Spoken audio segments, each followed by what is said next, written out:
സംഭവം ഞാൻ മുമ്പ് ഒരു വീഡിയോ ഇട്ടിട്ടുണ്ടായിരുന്നു കേട്ടോ, കുറച്ച് നേരം മുന്നേ. അപ്പം ഞാൻ പലാസോ പാൻറ്റിൻ്റെ വീഡിയോ ആണ് ഇട്ടിരുന്നത്. അതിനകത്ത് ഞാൻ പറഞ്ഞിട്ടുണ്ടായിരുന്നു ടീഷർട്ട് ഞാൻ പിന്നീട് കാണിക്കാമെന്ന്. അങ്ങനെ ഞാൻ ടീഷർട്ട് കാണിക്കാൻ വേണ്ടി വന്നതാണ് കേട്ടോ. അപ്പം നമ്മളിതിനകത്ത് എല്ലാ സൈസും ഉൾപ്പെടുത്തിയിട്ടുണ്ട്. നമ്മുടെ കയ്യിലുള്ളത് XL, XXL, അതുപോലെ തന്നെ XXL. നമ്മുടെ കയ്യിൽ സ്മോളും ഉണ്ട്. സ്മോളിൻ്റെ വീഡിയോ ഞാൻ പ്രത്യേകം ചെയ്യാം. അപ്പം ഇതിൽ ഏതെങ്കിലും നിങ്ങൾക്ക് വേണമെന്നുണ്ടെങ്കിൽ നിങ്ങൾ അതിൻ്റെ സ്ക്രീൻഷോട്ട് എനിക്ക് എടുത്തിട്ട് താഴെ കാണുന്ന വാട്സപ്പ് നമ്പറിൽ ഒന്ന് മെസ്സേജ് ഇട്ടാൽ മാത്രം മതിയാവും. സൈസൊക്കെ ഉണ്ട് കേട്ടോ, കറക്റ്റ് സൈസാണ് ഞാൻ ഓരോ ടീഷർട്ടിൻ്റെ കൂടെയും മെൻഷൻ ചെയ്തേക്കുന്നത് കേട്ടോ.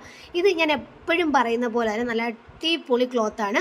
അതുപോലെ തന്നെ നമ്മുടെ ഒട്ടും ചൂടെടുക്കത്തില്ല കേട്ടോ. പ്രിൻറ്റ് വന്നിട്ട് അടിപൊളിയാണ്. എല്ലാം തന്നെ അടിപൊളി പ്രിൻറ്റിലാണ് വരുന്നത്. നമുക്കിത് ജീൻസിൻ്റെ പാൻറ്റിലൂടെ ഒക്കെ പെയർ ചെയ്ത് കഴിഞ്ഞാൽ നല്ല ഭംഗിയായിരിക്കും. വീട്ടിൽ മാത്രമല്ല നമുക്ക് പുറത്ത് ഉപയോഗിക്കാനും നല്ലതാണ് കേട്ടോ. 1, 2, 3 എണ്ണമൊക്കെ ഞാനെടുത്ത് മാറ്റി വെച്ചിട്ടുണ്ട് എനിക്കിടാൻ വേണ്ടിയിട്ട് കേട്ടോ. സെയിം ഡിസൈൻ വരുന്നത് ഇതിനകത്ത് തന്നെ ഉള്ളതാണ് ഞാനിപ്പോൾ ഇട്ടേക്കുന്നത് തന്നെ. അതുപോലെ തന്നെ നമ്മൾ ആ ഉപയോഗിച്ചേക്കുന്ന പലാസോ പാൻറ് ഉണ്ടല്ലോ, ആ പാൻറ്റും നമ്മുടെ കയ്യിൽ അവൈലബിൾ ആണ് കേട്ടോ. അപ്പോൾ ഇതുവരെ എന്നെ സപ്പോർട്ട് ചെയ്ത എല്ലാവർക്കും ഒരുപാട് നന്ദി കേട്ടോ.